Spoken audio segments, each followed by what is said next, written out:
video cast. Ah, Video casting. iba tawag Video doon? naman. Video naman. Ah, okay.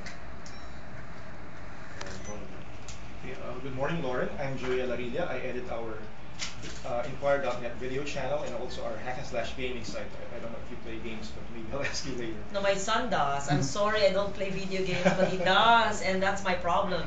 He plays too much games that he stays up very late or early in the morning because he plays games and chats, and he's such a computer whiz. But at least you get to bond over games, over video games. Does he teach you some of the games? I wish I could, but I don't know if it's right to say this. It has been a hindrance to bonding because sometimes when the children play games, it's noisy and they're so concentrated on the gaming, and a lot of games are violent.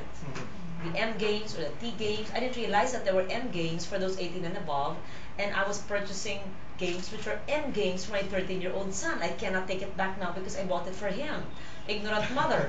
So that's my complaint. While I believe in the importance of computers, what it has done, revolutionized our lifestyle, still it has its downside. Yes. Let's be realistic about it. And also, we should be careful about who our children chat with on the internet, the websites that they may visit, and what do you call those who he's just gaming and somebody comes in. Yeah, the instant messaging. Booters. WhatsApp Booters, messaging. but pop-ups. Pop-ups, Pop-ups. the pop-ups Pop-ups. that just interfere Yeah. in the gaming of my son. So I wish they could find ways and means first to censor or to the internet for minors and to prevent what you call pop-ups in children's computers. So these are concerns of a mother like me. And the computers deprive me bonding time with my son. But it has also made him a more skilled and intelligent person. So it's both good and bad.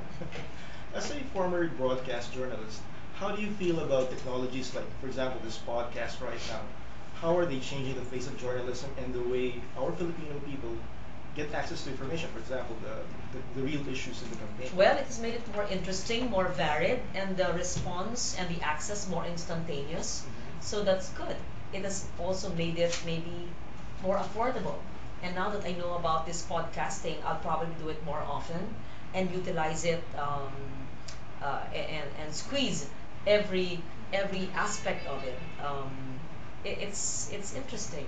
Whereas before we would only campaign, handshakes, go to rallies, and use loudspeakers to talk about our programs and put our jingles on these trompas or balacatas, no, with jeeps going around. And then of course there are political ads and traditional radio jingles. And now with podcasting, which reaches in your Inquirer.net at least 4 million listeners right away. So it is a very interesting mode of communication. You mentioned the global reach. One of the things about this is that even Filipinos in other countries can listen to you right now. I mean, when we have this uploaded. So do you feel that in this election, the absentee voters will also have will play a crucial role in I deciding hope, the winners? yes, I hope that this time the absentee voters who provide the backbone of our economy play an important role. In 2004, there was hardly any depth because there was hardly any vote, a few hundreds of thousands, I think. But since there are millions of Filipinos abroad, I hope that they participate in our democratic process this time and that the votes will not change, will not be changed, will be counted. You mentioned looking into podcasting. Are you also considering like starting your own blog or maybe using your I don't know, do you have a Friendster account? Well, teach me how. You're talking to a child of the 70s, remember? So my son has all of that. In fact, yeah, my sons have their own blog, etc. Maybe I should. Yeah, maybe Okay, you could have a give- blog which is Age of Aquarius kind of. Oh, that's theme. interesting. Okay. Ramsey, can you hear? Yeah, I have my assistant now, MRO here, and I hope. But unfortunately, she's my Assumption classmate, so she's also my age. It's 47. So I don't know if she's a low tech like me. But yes, I'd like to do that. Yes. Also, one of the things about alternative media like this, do you feel that the opposition has been getting equal coverage from traditional media because especially since you come from a broadcast background? I think so far so good. Like today, we're on the front page of all newspapers, including the Inquirer, and we're shown in the TV news every day. I think there's an effort to really provide equal airtime. It's not really between the admin and the opposition. It's really those who have money and those who don't. Okay. Whether you're in the administration or the opposition, that makes a difference. So I'm glad there are media or mediums such as podcasting so that those who are not very moneyed like myself, but who have something to say to our constituents can have the access and tell them about what I offer the Filipino people. Okay, as a final question, aside from your own campaign slogan or campaign jingle, which one do you like most from another senatorial candidate, and which one do you like least? Of course, you're free not to answer the last Yes. question. I can't answer it because I haven't listened Okay. to the radio or watched television. I have not even seen my television commercial on TV. I only approved it after it was produced. But I have not seen or heard anything because I only get to read the papers in the morning, just the front page, and then I run off.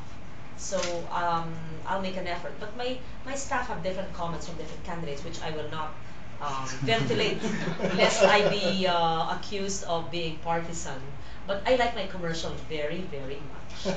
And that was produced by Regal Films, Mother Lily, directed by Mark Reyes. No, really, honestly, because it was Ryan Cayabyab. I've always liked Ryan Cayabyab. In fact, maybe they should have a CD and make them listen to my 30-seconder. Because I love the song ever since Ikaw ang tunay na ligaya, etc. It's an 80s song, but we reworded it, new lyrics, and they did the visuals. What sets my commercial apart from the others is that it's not contrived. These were actual accomplishments in my life. When I was with the Aitas of Zambales, when I was wading through the mud in Infanta, Quezon during the big storm of December 2004, when I was climbing the mountains of Mansalay, Oriental Mindoro, rescuing Major Noel Buan with the bishops and with Caroja Rosal, when I went to Ginsaugon in Southern Leyte and gave away food. I even went there ahead of the administration officials when I was planting trees in different parts of the country. These are actual video from my past experiences and not contrived studio shots on a campaign.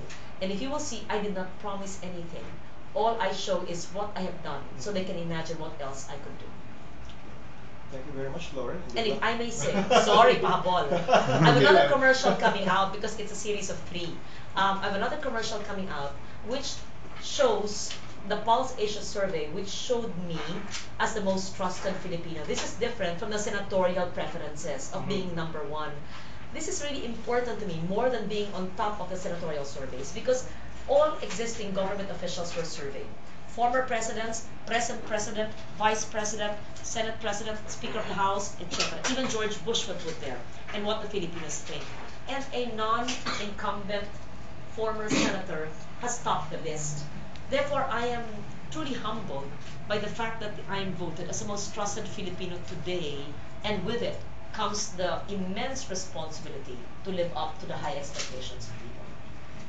Thank you very much, Lauren. Thank you once again, and sorry if I've been too talkative, but I just wanted to make do and make the most out of this 1-hour podcasting. Thank you very much. Thank you. Thank you. Thank you.